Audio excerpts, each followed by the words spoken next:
Tervist! Alustame siis järjekordse Most Ärikooli live ülekandega. Täna on meil külaliseks Liisa Trüsberg, kes ilmselt hetke pärast liitub. Senikaua ma saan natukene teemat sisse juhatada. Ja näen Liisat juba joinimas. Ei, Liisa veel ei joini, aga ja ta saatis nüüd kutse. Kohe näete ka Liisat. Ja Liisaga räägime täna automaatsetest müügilehtritest. Mis nendest kasu on, kuidas neid üles seada ja kõike. Tere, Liisa! No tere! Nii lahe. Ma püüdsin siin üksinda natukene eetrit täita nii kaua, kui sa liitud, aga alustuseks võib-olla räägime natukene iseendast, et kes me oleme, mis tööd me teeme, et see annab veidi võib-olla kuulajatele aimu, et kes me oleme ja siis me saame minna oma päevateema ehk automaatsete müügilehtrite kallale. Jaa, ma natuke panen kõvemaks. Nii.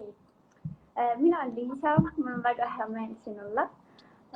Täna siis me räägime digiturunduse automatiseerimisest. Ja kui ma nüüd põgusalt endast räägin, siis mina olen ülikoolis õppinud turundust ja kogu oma ülikooli vältel ma tegin ka otsemüüki kaubanduskeskustes ligikaudu siis pea 3 aastat. Et mina olen sealt valdkonnast, kes usub, et turundus ja müük on väga tugevalt omavahel seotud. Ja mis veel? Ma olen väga paljudel ettevõtetel aidanud teha siis digiturundust. Võib-olla neist kõige suurem on Boost Yourself, kus ma olin kokku üle 2 aasta. Erinevad ettevõtted veel ja agentuurid siis hetkel töötan peamiselt ja annan Most Ärikoolis loenguid.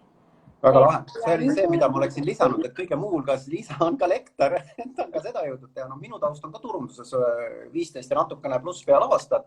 Et väga erinevalt, et nii agentuuri poole peal kui kliendi poole peal, et täna ma Most Ärikoolil natukene aitan sisu luua ja hoida seda poolt üleval. Et turundusest ma nagu, võib öelda, et 11 jagan, eks ole, kogemust on. Aga mida ma ei ole nagu elus väga kasutanud, on just nimelt need samad automaatsed müügilehtrid ja ma isegi ei oska öelda, et miks, et ma tegelikult ju usun, et nad on head, aga võib-olla on jäänud kuskile teadmise või oskuse või jumal teab, mille taha kinni. Et võib-olla nagu selles mõttes sina oled õige inimene rääkima, et miks üldse hakata kasutama automaatseid müügilehtreid ja mis kasu toob automaatsete müügilehtrite kasutamine? Ja neid müügilehtreid, nad kõlavad nüüd väga kummaliselt. Ma ise võib-olla nimetaks nad isegi selliseks digiturunduse nagu tunneliks, kust läbi klient käib. Ja müügilehtrid tegelikult on kasutatud väga-väga pikalt, aastakümneid isegi, kui nii võib öelda.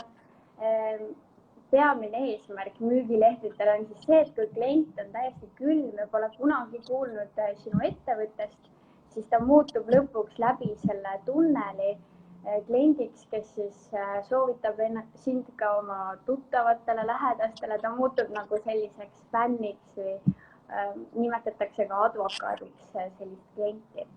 Ja müügilehter siis ongi siuke protsess läbi erinevate turunduskanalite, kus siis muudetakse klient selliseks soojaks fänniks, püsikliendiks.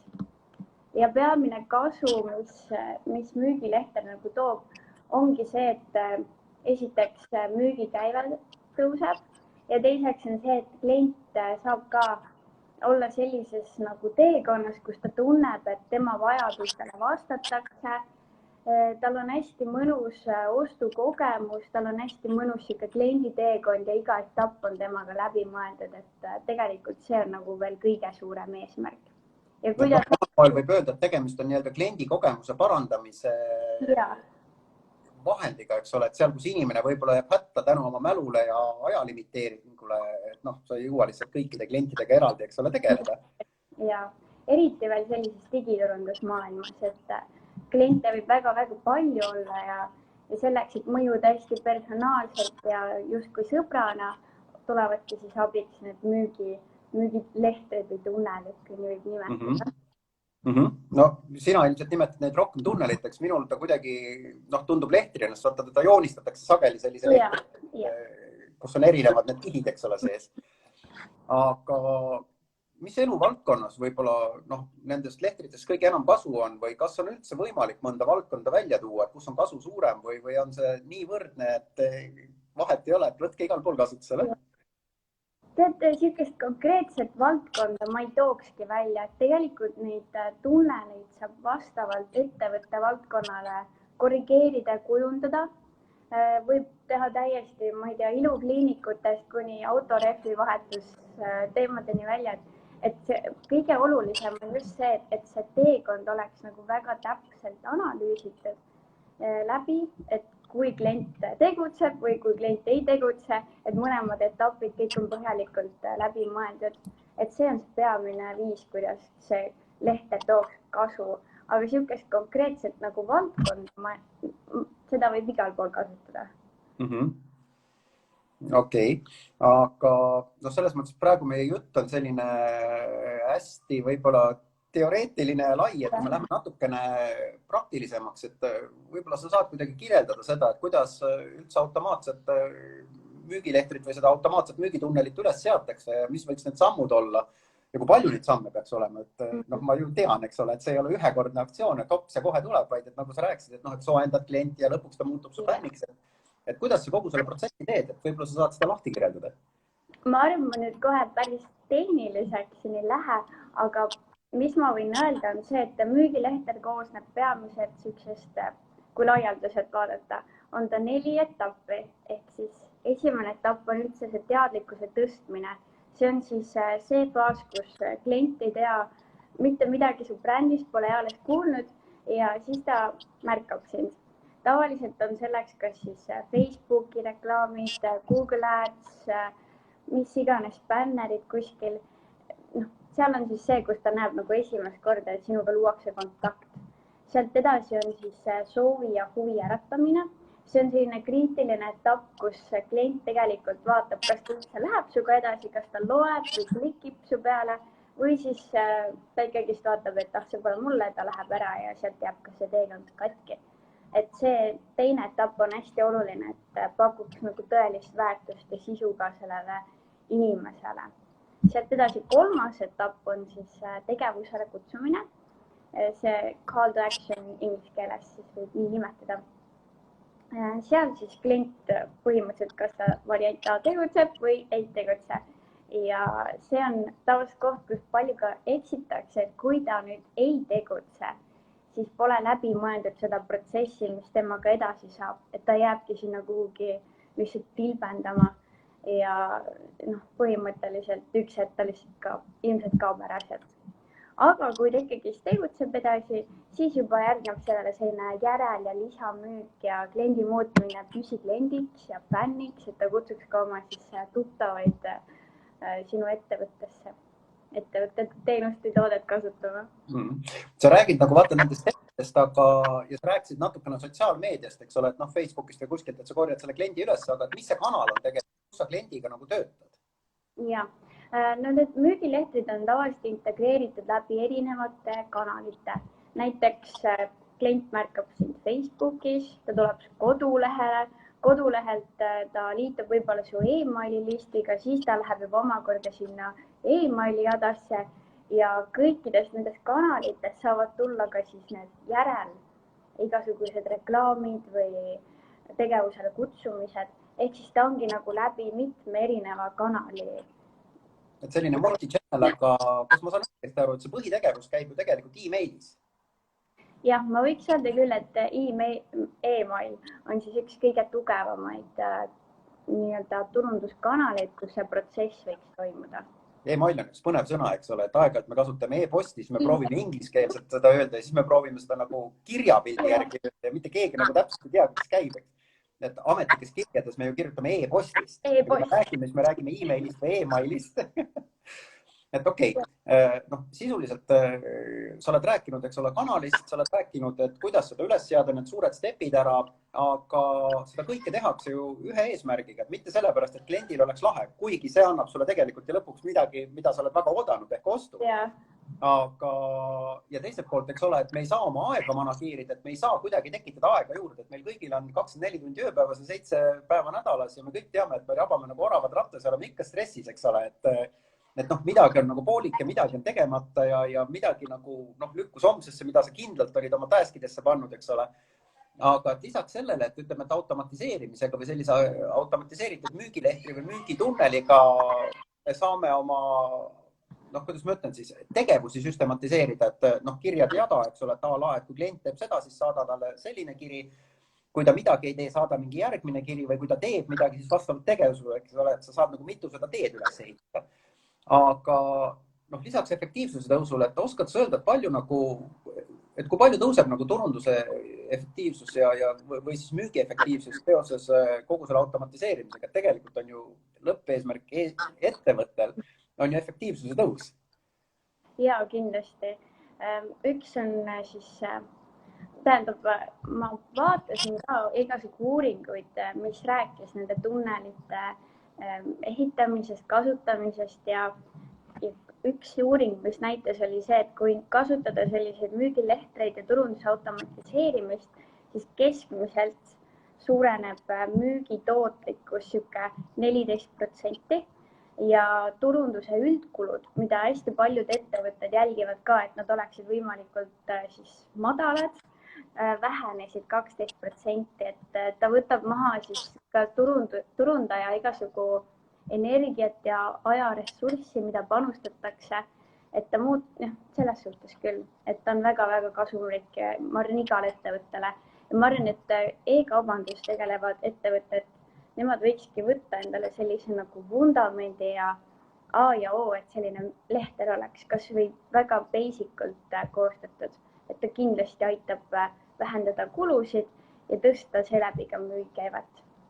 Sisuliselt kõige lihtsam asi, mida üldse saab teha, on, et peale ostu kas või küsida kliendi käest, et kuidas sulle meeldis, et küsida 2 küsimust, eks ole, ja juba on parem, et ta on valmis tagasi tulema, et sa natukenegi tundsid, mitte ainult huvi, et raha tuleks arvele, aga kuidas tal tegelikult läks ja võib-olla sa saad ka lõpuks oma poodi nagu paremaks seadistada, eks. Et sisuliselt võib kokkuvõtteks öelda siis, et kõik, kes täna ei kasuta automaatset müügilehtrit, loobuvad umbes 14-15% oma müügikäibest. Jah, see ei ole küll kivisse raiutud ja ma arvan, et igal ettevõttel on vastavalt nende klientuurile ja toote hinnale see protsent erinev, aga see on selline üldine keskmine, mis tavaliselt vähemalt võiks olla. Väga lahe. Ja turunduskulude all sa mõtled tegelikult ju otsest reklaamiraha, eks ole, mida muidu peaks inimeste või kuidas ma ütlen, et kõige keerulisem klienti saada on ikkagi see nii-öelda külm klient, kes ei tea sust midagi, kes vähemalt ühe liigutuse teinud, teda on palju juba odavam ja lihtsam hoida, et saada kas esimesele või kordusostul, eks ole, et ta juba on nagu harjunud selle mõttega, et sina annad talle väärtust ja tema annab siis ühel hetkel sulle väärtust, et kui see pakkumine nagu tema huviga kokku langeb, eks ole. Aga meil on, palun. Nii on.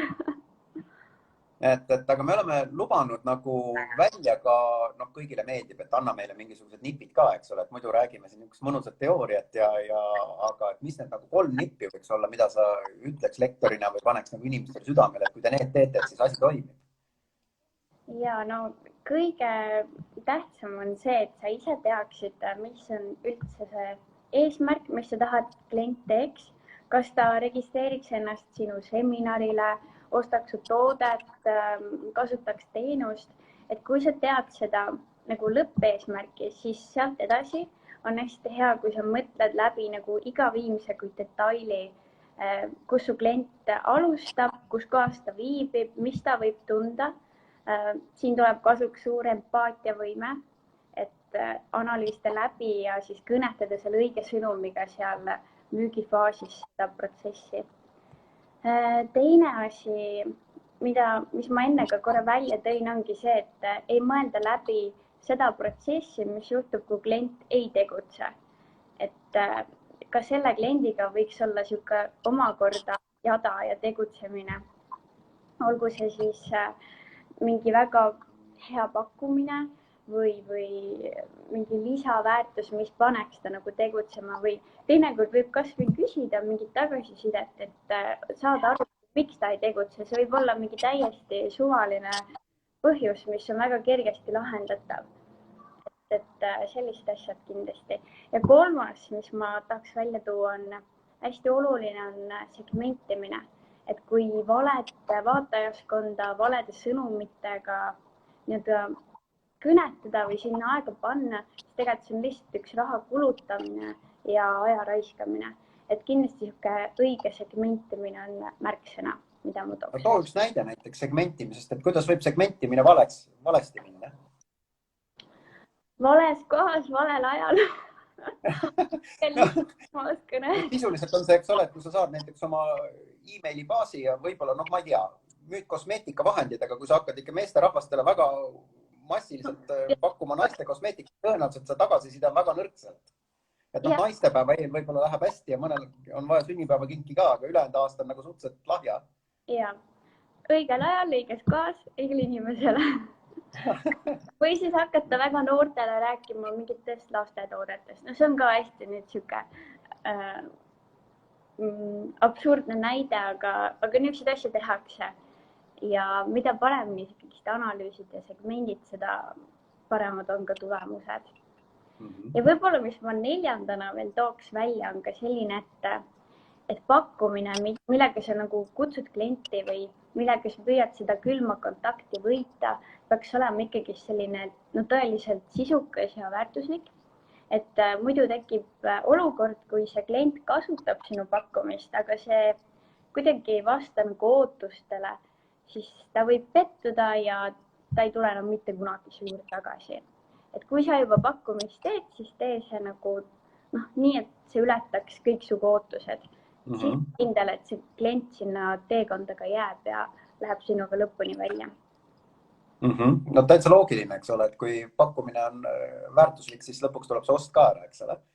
Aga ma ei tea, see, et sa teil 4. soovituse andsid, oli ju täitsa mõnus niisugune boonus. Seda võiks öelda, et pakkumine, millest on raske keelduda, võta 3 ja saad 4. Aga mis me kokkuvõtteks võiks öelda? Mina omalt poolt ütlen, et mul on väga hea meel, et sa oled Mosti meeskonnaga liitunud, et sa ei ole väga pikalt olnud küll lektorite reviis, aga tagasiside on olnud positiivne ja see just, millest me täna rääkisime, on see, mida sa õpetad ju tegelikult. Et kuidas sul nagu tunne on tudengite poole pealt või kas tudengite, õpilaste, ma isegi ei oska öelda, kuna me oleme erakool, siis nagu ühtegi head sõna ei ole. Õpilane vist on kõige parem, eks ole, et ikkagi täiendab. Et kuidas sul tunne on nagu nende poole pealt, et kui nad kuulavad sind ja sa annad ju praktilise töö ka, eks, et iga meie tund lõpeb mingi praktilise ülesandega. Ma saan aru, et nad tegelikult peavadki hakkama automaatselt müügilektrit üles panema. Mina usun seda, et läbi praktika just kõige paremini õpibki, kuna ma ise olen läbi praktika kõige paremini õppinud. Et kui sa teed mingeid asju läbi või kui sa kas või näed päris elu nagu näiteid, siis sellest sa õpid kõige paremini ja sealt sul hakkab omakorda idee tekkima, kuidas seda tööle panna. Ehk siis, mis üks õpilane ütleski, oligi see, et ma tõin palju selliseid konkreetseid näiteid ja ma arvan, et see ongi väga-väga kasulik. Et sellist puhast teooriat rääkida võib pikalt ja lugeda, aga kui sul pole konkreetset elulist näidet, mis on päriselt tehtud, siis see võib jääda kaugeks. Et kuidas ma ütlen, et kaldal ujuma ei õpita, eks ole. Et meie tänasene jutt on ka, et põhimõtteliselt saab aru, et tehke see müügilehter valmis, eks ole, kirjutage rida kirju ja andke neile väärt sisu ja kõik hakkab toimima, et 14-15% käive kasvab ja turunduskulu ka langeb. Kus seda tegelikult teha saab, on Most ärikoolis internetiturunduse juhi kursusel on see kindlasti olemas, ma peast ei oska sulle öelda. Sotsiaalmeedia spetsialistil ilmselt ka. Ma jään nüüd vastuse võlgu, ma pole seda kava vaadanud, aga vist sealt räägitakse ka seda kindlasti. Et minu arust ta räägitakse ära, et seda peab, tegelikult see teema on seotud ka teiste loengutega. Ta on minu meelest, see on kohe seal ühe õppetsükli alguses. Ta on seotud järgnevate teemadega ka, nii et kellel huvi tekkis, et see kindlasti leiab omale kursused, et järgmised hakkavad nüüd suve lõpus sügisel, nii online kui füüsilised klassitunnid. Ma ei tea, kuidas sinu tunnetus on, võib-olla lõpuks veel, et minu meelest, et kõik vähemalt suuremad ja paremad rahvusvahelised internetipoed kasutavad väga ulatuslikult neid automaatseid müügitorusid. Kuidas su tunnetus on, et nagu Eesti kasutab? Kas Eestis on sellel veel perspektiiv on täitsa avastamata või juba ka nutikamad kasutavad? Tead, seda ikka aina rohkem kasutatakse. Et Eesti kindlasti on natuke maha jäänud muust maailmast selle digiturunduse poole pealt. aga järjest rohkem ikka võetakse kasutusele ja ma ise näen hästi palju just sellistes nagu e-poodides, kus on mingid lastetooted või kodutarbed, toidulisandid, et seda kasutatakse küll, aga kindlasti meil on veel pikk maa minna sinna, et jõuda välismaa tasemele. Aga no selles mõttes on ju hea, eks ole, et see, mida sa ütlesid, on, et see trend on tõusmas, mis tähendab, et nende spetsialistide järgi ka nõudlus tõuseb, et see natukene ikkagi nõuab eelteadmist, et kuidas seda kõike üles panna, et noh, päris sellest ei piisa, et teen paar meili põhjus valmis ja tšau ka, et läks, et hakaku nüüd tulema raha. Et ma usun, et selles valguses nagu kogu see õppimisprotsess ja noh, üldse, eks ole, digitaalsed ametid on see, mis täna hakkab aina rohkem tulema. Et ma ei taha küll nõiduda, aga ma arvan, et sügisel tuleb meil veel üks vähemalt mingi osalise sulgumisega koroonalaine, et uued tüved muidu tulevad, eks. Jah, ma loodan mitte. Ma väga loodan ka, et mitte, aga noh, sisuliselt tänaseks oleme me olukorras, et kes ei ole digitaalne, et selle elu enam nii tore ei ole, sest füüsiline pood võib iga päev kinni minna, eks. Et selles suhtes igal juhul nagu julgustaks õppima ja õppima tulema ja jumala eest, niisugused väärtteadmised. Et kas sul on veel midagi, mida sa tahaksid ise lisada, et ma küsida nagu ei oska, et mina sain väga täna palju targemaks selle. Ja, ega jah, mul ka rohkem midagi väga ei ole öeldud, kõik tähtis on öeldud. Et siis ma oskan ainult öelda, et suur tänu sulle, Liisa, et väga mõnusa sisu eest ja tänu vaatajatele, et nad olid meiega ja loodetavasti me lõime väärt sisu. Ja, mul oli ka hea meel. On ju. Hyvä. Ciao.